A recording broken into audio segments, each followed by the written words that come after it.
자, 오늘은 바울 서신의 마지막 시간, 세 번째 시간입니다. 그래서 오늘은 데살로니가 전서, 후서, 디모데 전서, 후서, 디도서, 빌레몬서 이렇게 6권을 공부하도록 하겠습니다. 이 데살로니가서는 앞에 서신서를 살펴본 바와 같이 데살로니가 교회에 대한 소식을 접하고 이에 대해서 편지한 것이 데살로니가 전서, 후서입니다. 그리고 디모데서와 디도서, 빌레몬서는 교회에게 보낸 편지가 아니라 개인에게 보낸 편지입니다. 동역자인 디모데와 디도, 빌레몬에게 보낸 편지라는 거죠. 성격이 조금 다릅니다. 이들에게 목회적 권면을 담아서 보낸 편지, 그래서 목회 서신이다 그렇게 얘기를 합니다. 자, 데살로니가서를 먼저 보면은 바울은 2차 전도 여행을 빌립보에서 시작을 합니다. 빌립보에서 사역을 하고 거기서 복음을 전하고 그 다음에 데살로니가로 이동을 하죠. 그래서 거기서 이제 또 복음을 전합니다. 거기서 바울이 복음을 전하니까 경건한 헬라인의 큰 무리와 적지 않은 귀부인이 바울과 실라를 따랐더라, 그렇게 사도행전에 기록되어 있습니다. 근데 이걸 시기하는 자들이 있다라는 거죠. 유대주의자들이 시기를 합니다. 그래서 복음 전하는 것을 방해를 해요. 저작거리에 있는 폭력배를 동원해서 적극적으로 방해를 한다는 거죠. 그래서 데살로니가에서 바울은 3번에 걸쳐서 복음을 전하고 거기를 떠날 수밖에 없는 거예요. 거기를 떠나서 이제 베레아로 가죠. 근데 베레아에서도 바울이 복음을 전하니까 믿는 사람이 많고 그 중에 헬라인과 귀분이 많았더라 그랬거든요. 이 소식을 듣고 데살로니가에 있는 유대인들이 거기까지 쫓아와서 또 바울의 복음 전하는 것을 적극적으로 방해를 합니다. 이 내용이 우리 사도행전에 나와 있죠. 한번 읽어볼까요? 사도행전 17장 2절에서 5절까지. 2절 시작. 바울이 자기의 규례대로 저희에게 들어가 새 안식일에 성경을 가지고 강론하며, 새 안식일, 그러니까 바울이 공식적으로는 3번 복음을 전했다는 얘기예요. 3절. 뜻을 풀어 그리스도가 해를 받고 죽은 자 가운데서 다시 살아야 할 것을 증명하고 이르되 내가 너희에게 전한 이 예수가 곧 그리스도라 하니. 4절. 그 중에 어떤 사람 곧 경건한 헬라인의 큰 무리와 적지 않은 귀부인도 고난을 받고 바울과 실라를 쫓으나. 5절. 그러나 유대인들을 시기하여 저자의 어떤 괴악한 자들을 데리고 때를 지어 성을 소동케 하여 아손의 집에 달려들어 저희를 백성에게 끌어내려고 찾았으나. 그래서 이제 바울이 거기를 피해서 이제 베레아로 내려온다는 거죠. 10절 한번 볼까요? 밤에 형제들이 곧 바울과 실라를 베레아로 보내니 저희가 이르러 유대인의 회당에 들어가니라. 11절. 베레아 사람은 데살로니가에 있는 사람들보다 더 신사적이어서 간절한 마음으로 말씀을 받고 이것이 그러한가 하여 날마다 성경을 상고하므로 그 중에 믿는 사람이 많고 또 헬라의 귀부인과 납자가 적지 아니하나. 이런 상황이라는 거죠. 그래서 바울은 베레아에서도 이제 또 피할 수밖에 없었어요. 그래서 아테네입니다. 거기를 거쳐서 고린도에 도착해서 거기서 또 사역을 합니다. 그래서 고린도에서 이제 바울과 신라와 합류를 해요. 그러면서 바울과 신라를 통해서 이 데살로니가 교회의 소식을 듣습니다. 그 소식을 듣고 쓴 편지가 이 데살로니가서예요. 이게 전한 그 소식은 기쁜 소식과 나쁜 소식이 있어요. 기쁜 소식은 뭐냐면 바울이 짧은 기간에 데살로니가에서 복음을 전하고 어쩔 수 없이 피해서 왔기 때문에 바울은 데살로니가 교회에 대해서 항상 염려가 있는 거예요.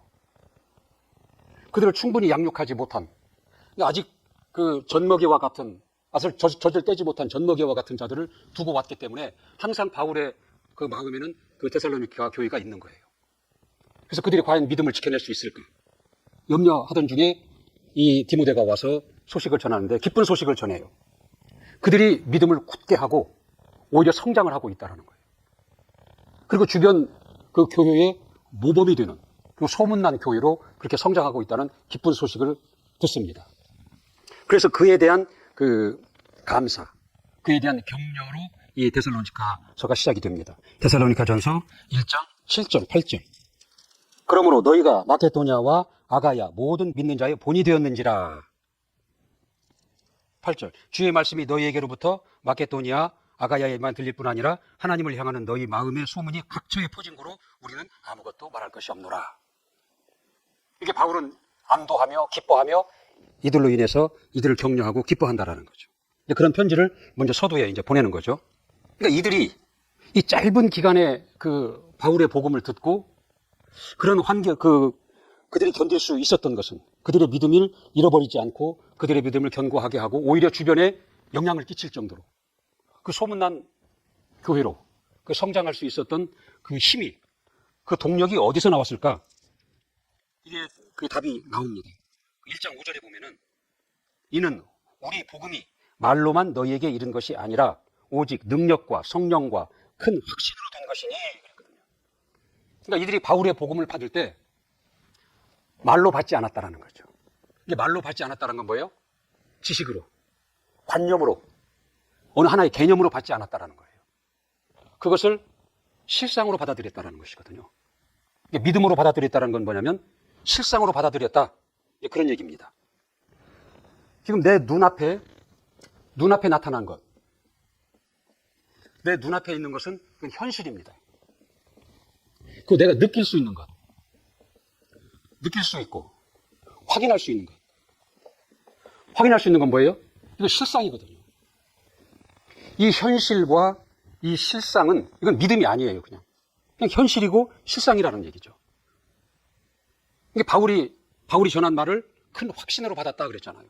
확신이 뭐예요? 굳은 믿음을 확신이다 그렇게 얘기하는 거잖아요. 믿음으로, 큰 믿음으로 받았다 그 얘기예요. 근데 믿음은 뭐냐면 내가 원하는 것, 내가 바라는 것이 있어요. 근데 아직은 그것이 현실도 아니고 실상도 아니에요. 그러나 그것을 현실과 같이, 실상과 같이 받아들이는 것, 인정하는 것, 그것이 믿음입니다. 그래서 히브리서 11장 1절에 뭐라고 그랬어요? 믿음은 바라는 것들의 실상이요 보지 못하는 것들의 증거니라 그렇게 얘기를 했거든요. 그러니까 이 데살로니가 교인들은 바울이 전하는 복음을 현실로 받아들이는 거죠. 실상으로 받아들였다는 거죠. 곧 믿음으로 받아들였다는 것이죠.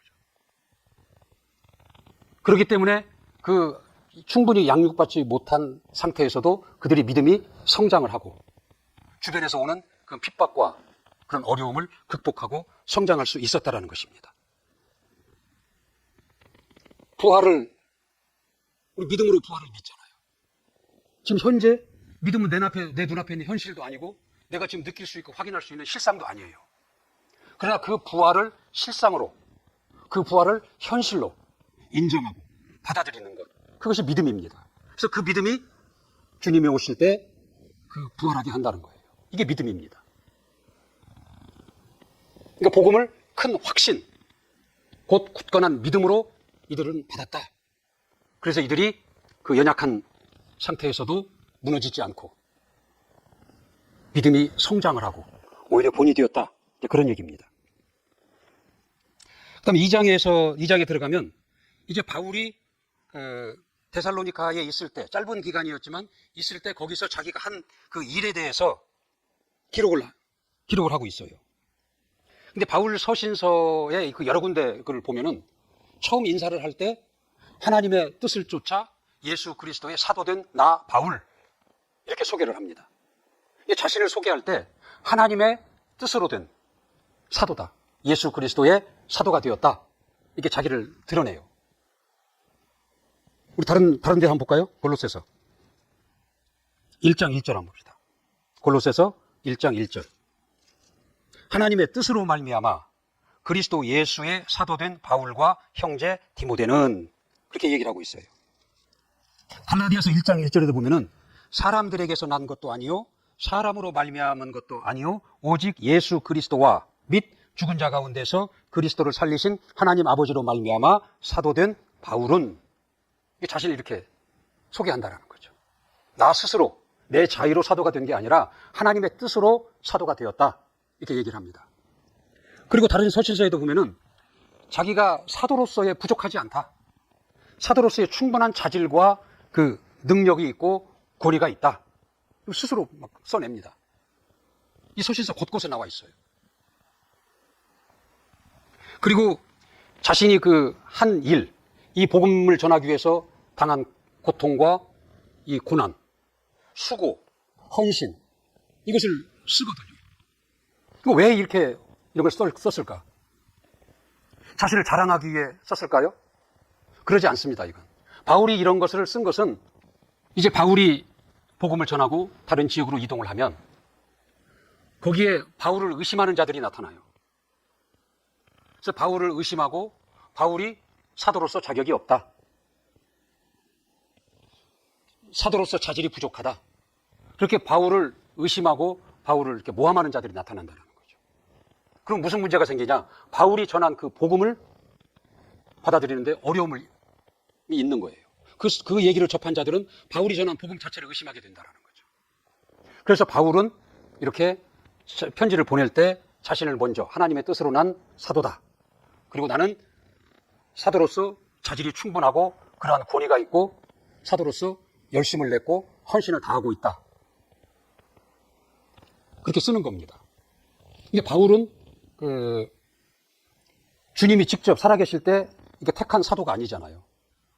거기를 사람들이 모함하는 자들이 그 문제 삼고 들어오는 거예요. 그리고 바울은 글은 잘 썼는데 이 말이 좀 어눌했다 그렇게 얘기를 합니다.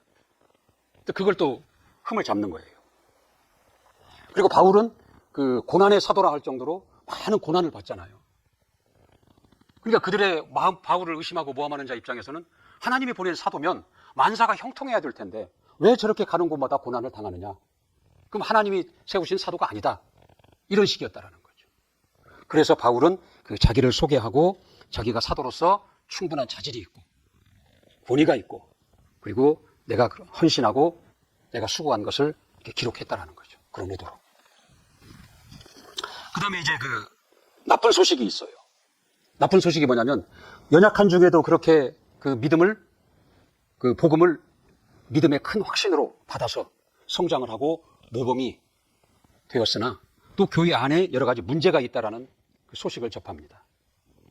당시 그 데살로니가 교회에 그 편지를 쓸 당시는 그 데살로니가 지역이 그 로마 제국의 속지예요. 식민지 안에 들어있는 지역이다라는 거죠. 이게 당시 그 로마는 그동안 그 영토를 확장하기 위해서 수많은 전쟁을 치렀거든요. 이를 위해서 수많은 막 세금을 과도하게 받아들이고 이제 그러면서 지중해 지역을 평정을 해요. 그리고 그 아우구스투스라는 그 황제 때부터는 이제 그런 전쟁을 최대한 자제를 합니다. 이제 그 평화를 누리는 거예요. 그래서 그 평화가 한 200년 동안 이어집니다. 그래서 그걸 로마의 평화다 그렇게 얘기합니다. 그래서 그걸 팍스 로마나 그렇게 얘기합니다. 팍스 로마나 로마의 평화 한 200년 동안 이게 유지가 되거든요.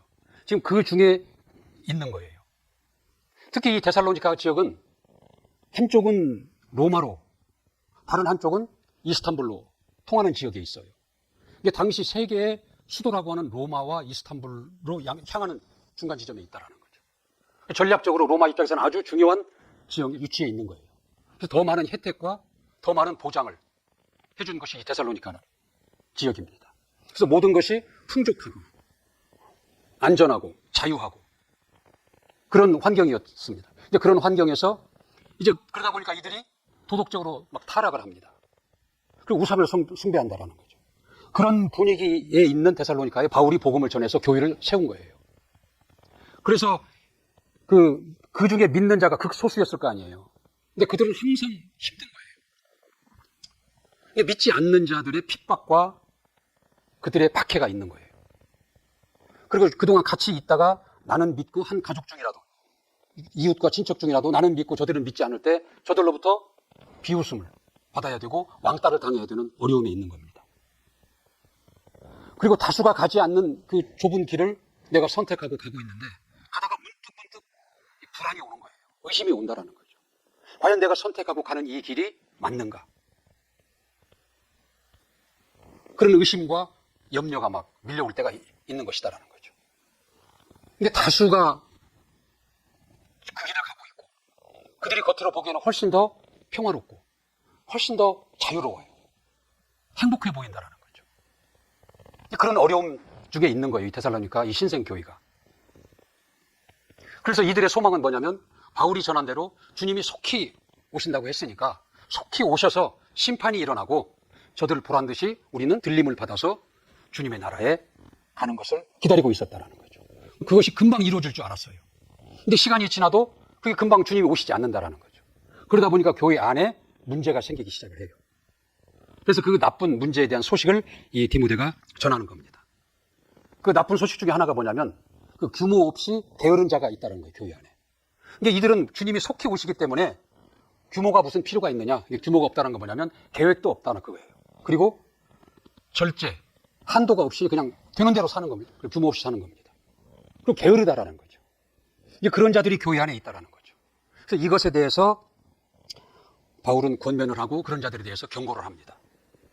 또 다른 문제가 뭐냐면 이게 주님이 금방 오실 줄 알았는데 주님은 오시지 않고 이제 믿는 자들 가운데 죽는 자가 생긴다라는 거죠. 그러면 주님이 오시기 전에 죽은 자는 어떻게 되느냐? 저들은 혹시 부활해서 동참하지 못하는 거 아니냐?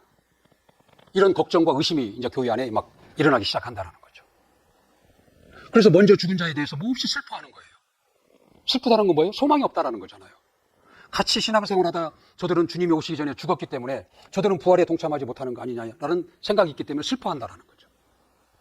그래서 이것에 대해서 이제 바울은 편지를 보내는 거죠.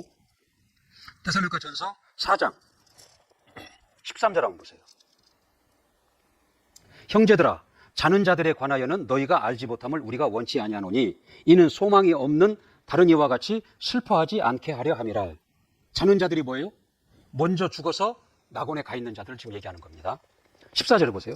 우리가 예수에 죽었다가 다시 사심을 믿을진데 이와 같이 예수 안에서 자는 자들도 하나님이 저와 함께 데리고 오시리라.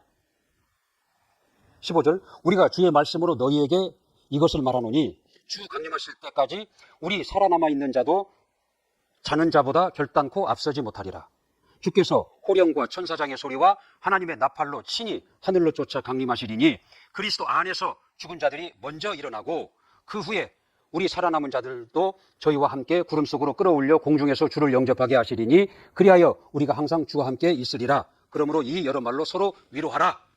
이렇게 이제 그 부분에 대해서 바울이 바로잡기 위해서 편지를 이제 보내는 겁니다. 그러니까 먼저 죽는 자도 오히려 그들이 더 주님을 먼저 뵙는다. 그리고 주님이 오실 때 살아남은 자가 이제 주님을 뵙게 된다. 염려하지 말아라. 소망을 갖고 이 말로 서로를 위로하라. 이렇게 편지를 보내는 거죠.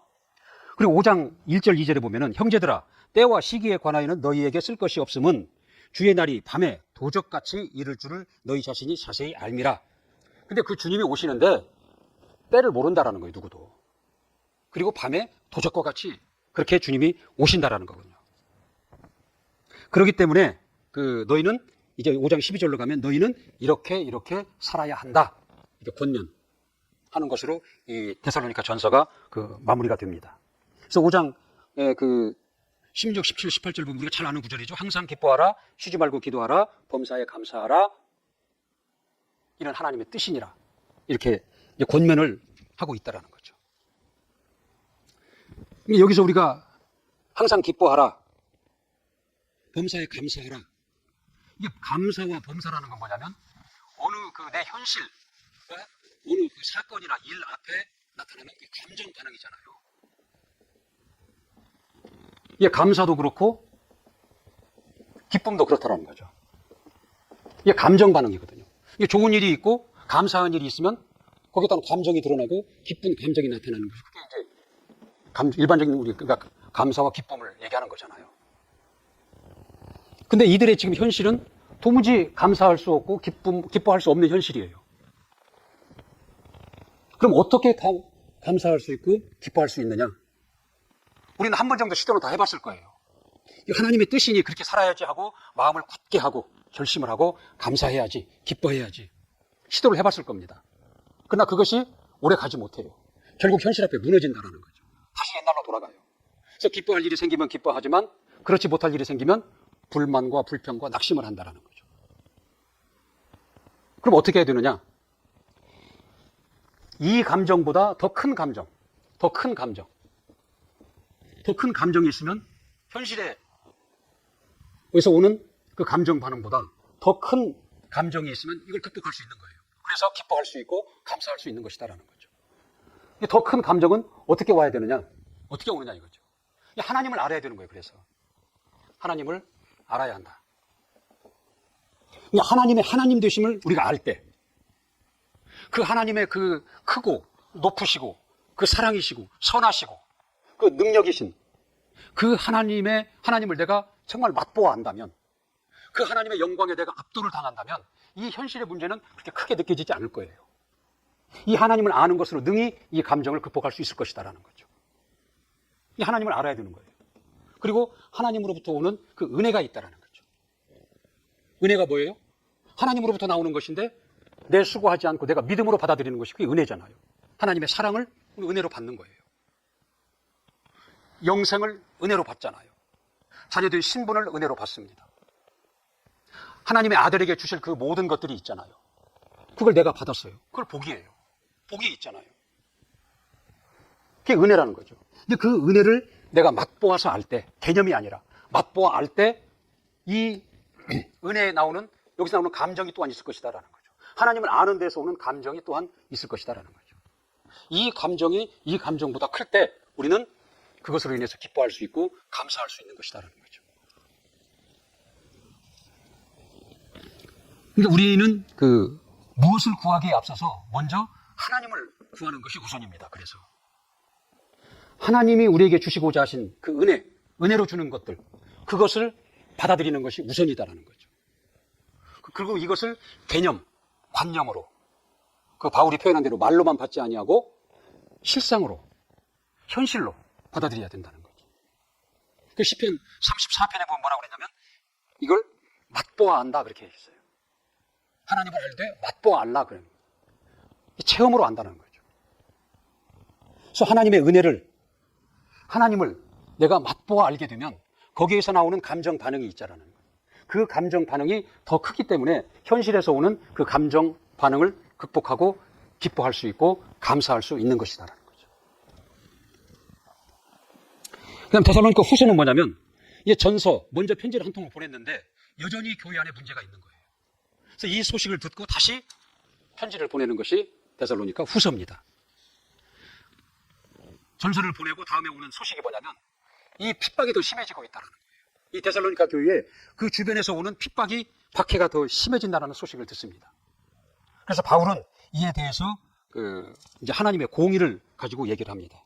데살로니가 후서 1장 6절 한번 보겠습니다. 6절 7절.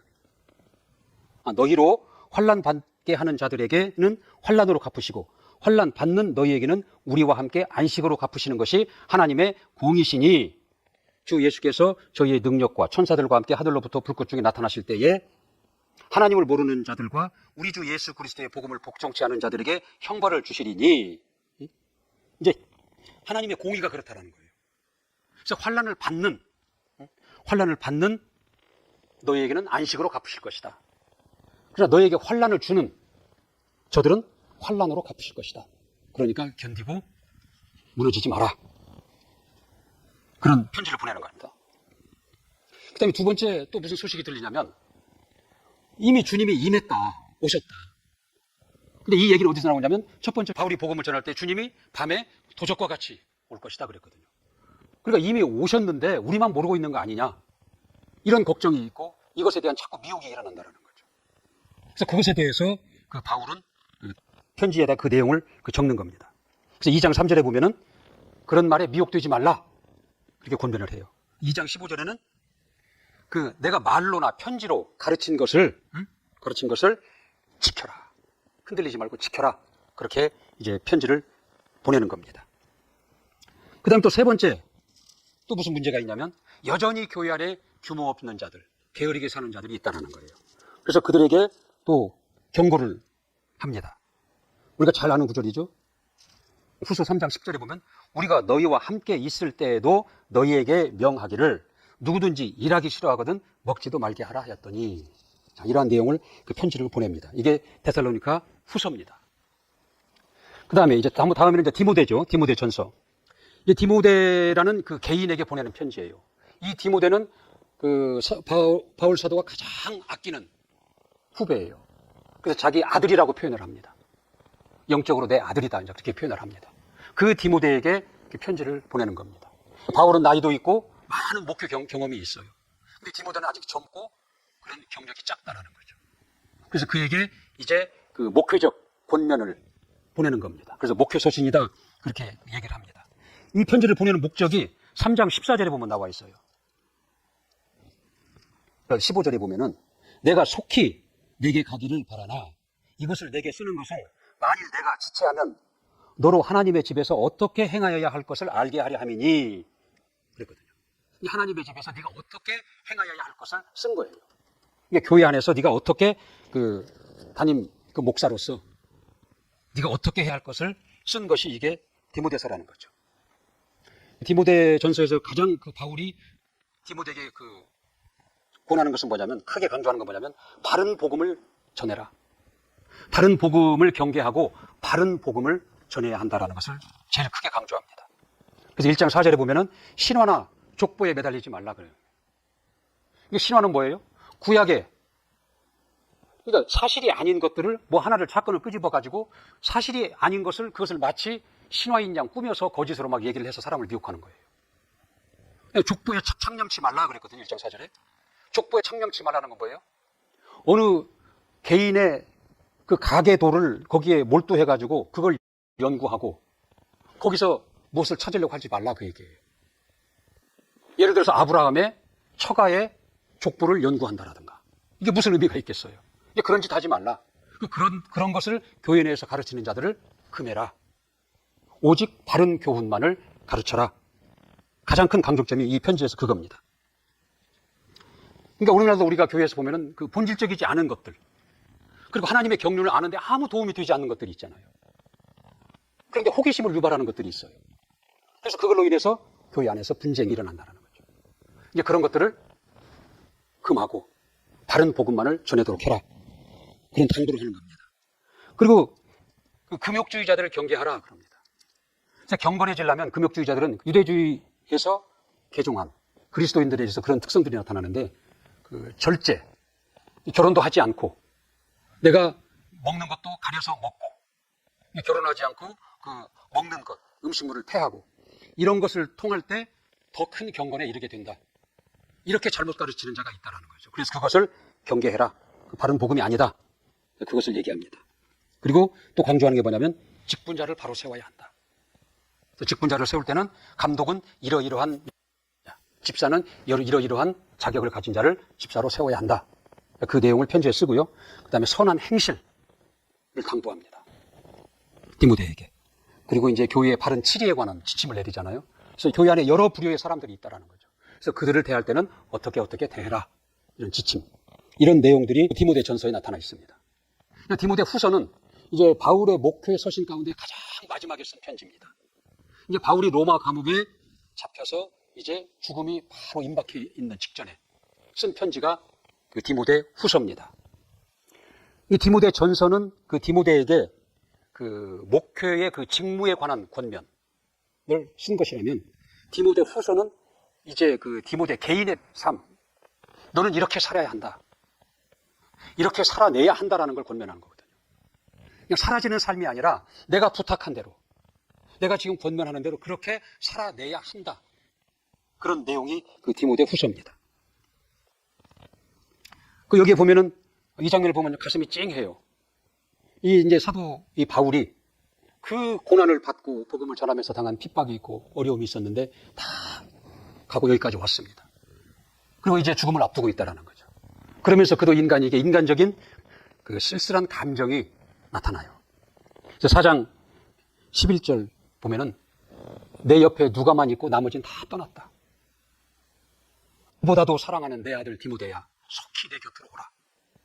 속히 내 곁으로 오라. 그리고 4장 21절에 보면 이 겨울이 가기 전에 와달라. 이렇게 표현을 합니다. 그런 바울의 그 인간적인 그 면도 나타나고, 그리고 이제 대부분의 내용이 그 디모데에 대한 그 권면으로 가득 차 있다는 거죠. 그건 뭐냐면 어떠한 고난이 와고 핍박이 와도 끝까지 이 선한 싸움을 포기하지 말고 싸워라. 그 내용입니다. 그래서 그것을 위해서 내가 지금 이 권하는 이러한 말들을 네가 꼭 지켜야 한다. 어린 자식을 두고 세상을 떠나는 아버지의 그 마음을 표현하고 있어요. 후서 1장 8절 한번 보세요. 그러므로 내가 우리 주의 증거와 또는 주를 위하여 갇힌 자 된 나를 부끄러워 말고 오직 하나님의 능력을 쫓아 복음과 함께 고난을 받으라. 고난을 받으라는 거예요. 피하지 말라라는 거예요. 고난을 받으라. 1장 14절 볼까요? 우리 안에 거하시는 성령으로 말미암아 내게 부탁한 이 아름다운 것을 지켜라. 2장 2절 한번 더 볼까요? 또 내가 많은 증인 앞에서 내게 들은 바를 충성된 사람들에게 부탁해라. 저희가 또 다른 사람들을 가르칠 수 있으리라. 내가 너에게 많은 증인 앞에 이 들려준 것을 너도 많은 사람들 앞에 증거해라, 부탁해라 그 얘기예요. 그러면 그들이 가서 또 다른 사람들을 가르칠 수 있으리라. 이런 내용도 권면으로 가득 차 있다는 거죠. 그리고 이 권면의 마지막은 뭐냐면 4장 7절 한번 볼까요? 내가 선한 싸움을 싸우고 나의 달려갈 길을 마치고 믿음으로 지켰으니 이제 후로는 나를 위하여 의의 면류관이 예비되었으므로 주 곧 의로우신 재판장이 그날에 내게 주실 것이니 내게만이 아니라 주의 나타나심을 사모하는 모든 자에게니라 그랬다는 거죠. 이게 선한 싸움을 다 싸워왔고 이제는 나를 위해서 그 의의 면류관이 예비되었다. 근데 이 면류관은 나만에게 해당되는 것이 아니라 나와 같이 자들에게도 동일하게 있는 것이다. 이 권면의 이제 하이라이트라는 거죠. 그러니까 바울이 지금 그 제자요 아들과 같은 그 디모데에게 그런 부탁을 하는 겁니다. 그래서 이런 말이 있잖아요. No cross, no crown. 자, 십자가 없이는 면류관이 없다 그 얘기입니다. 이건 뭐 십자가가 뭐 희생이라는 거죠. 희생이 없이 면류관을 기대하지 마라 그 얘기입니다. 반대로 얘기하면 십자가가 있으면, 희생이 있으면 면류관이 따를 것이다.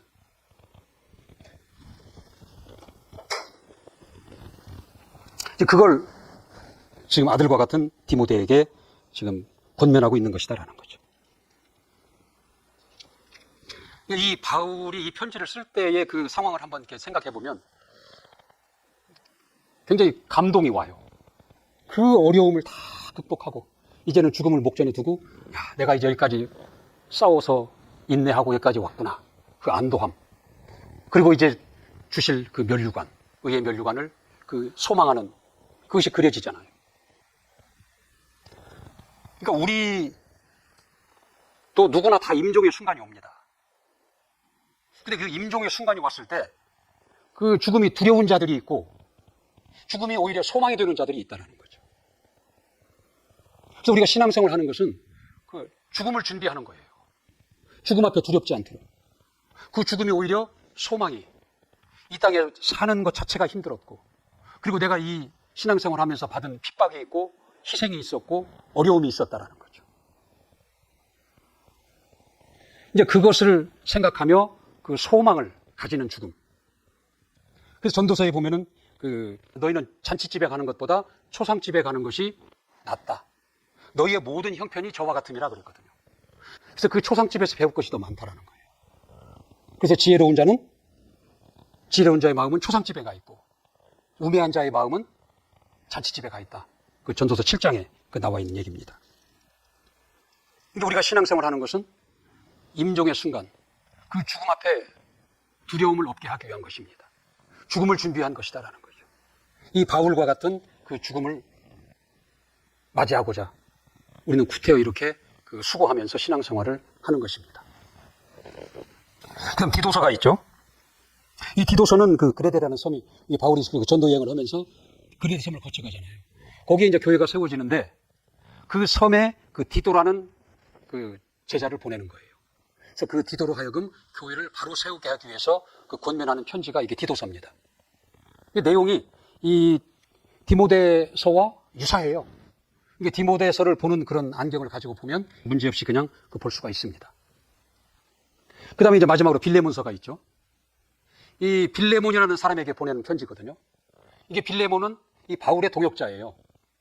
근데 바울이 로마에 갇혀 있을 때에 거기에서 그 오네시모라는 사람을 만나요. 그 질수죠. 감옥에서 만났기 때문에. 근데 알고 보니까 이 오네시모라는 사람은 바울의 동역자인 빌레몬의 노예였어요. 이게 당시에는 노예를 물건을 사고 팔듯이 돈 주고 사고 팔고 하던 그런 시절이었어요. 이게 노예를 돈 주고 사면 내 자산이 되는 거예요, 그냥. 근데 이 노예가 도망을 가버렸다라는 거죠. 그래서 잡혀가지고 감옥에 잡혀 있었던 거예요. 근데 바울이 그에게 복음을 전하고 그 바울의 동역자를 삼습니다. 제자가 됩니다. 이 오네시모라는 노예가. 그래서 이 바울은 동역자인 그 빌레몬에게 편지를 쓰는 거예요. 내가 이자와 동역자가 되었고 하나님의 나라를 위해서 필요한 자가 되었으니 네가 이 오네시모를 용서해달라. 그리고 화해를 해달라. 그리고 한 술 더 떠서 이제 형제로 대접해줘라. 그런 편지를 씁니다. 그래서 이 오네시모는 그 편지를 들고 빌레몬에게 가요. 그 빌레몬은 그 편지대로 그를 용서하고 그와 화해하고 그를 형제로 대한다는 거죠. 그래서 결국은 이 오네시모라는 이 노예가 나중에 에베소에 존경받는 감독으로 갑니다. 이게 이제 빌레몬서의 내용입니다. 그러니까 예수 그리스도 안에서 우리가 그 용서하고 화해를 하는 것이 어떠한 결과가 나타나는가를 우리 빌레몬서에서 읽을 수 있는 거예요. 이게 오네시모라는 말 자체가 헬라어로 유익하다 그런 뜻이라고 그래요. 그 이름이. 그러니까 참으로 무익한 노예, 주인을 배반하고 도망간 그 노예가 그 이름대로 유익한 자가 되는 거예요. 하나님의 일에 유익한 자가 된 겁니다. 그래서 에베소 교회의 감독이 된다는 거죠. 그 이야기다라는 거죠. 근데 우리가 여기서 볼 때 어떻게 이런 일이 일어날 수 있냐라는 거죠. 어떻게 빌레몬은 그 오네시모를 용서할 수 있고 더 나아가 형제로 대할 수 있고 이 노예, 이 무익한 자가 어떻게 에베소의 감독이 될 정도로 유익한 자가 될 수 있냐. 이게 복음의 능력입니다. 이 복음을 실상으로 받아들인 자들, 그들에게서 나타나는 현상이다라는 거죠. 이 복음의 능력, 복음의 위력을 여기서 볼 수 있는 거예요. 그러니까 이것은 아까 말씀드렸듯이 하나님을 아는 자들, 하나님을 맛보아 아는 자들만이 할 수 있는 거예요. 그 하나님으로 받은 은혜를 맛보아 아는 자들, 그 은혜의 가치를 아는 자들만이 할 수 있는 일이다라는 거죠. 그래서 그것이 그들을 변화시킨 거예요. 그래서 이러한 결과를 나타냈다는 거죠. 그러니까 우리가 가장 먼저 우리 신앙생활에서 가장 먼저 해야 될 것은 하나님을 아는 것이 우선입니다. 하나님을 맛보아 알기 위해서 부단한 그 하나님을 아는 일에 열심을 내야 된다는 거죠. 그리고 하나님의 은혜를 충만히 받아들여야 된다는 거죠.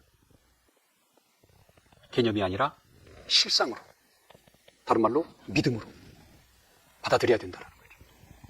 그럴 때 우리 안에서도 그러한 우리도 변화가 일어나고 그 복음의 위력이 우리에게서도 증거되고 나타난다는 것입니다. 자, 오늘 여기까지 하겠습니다.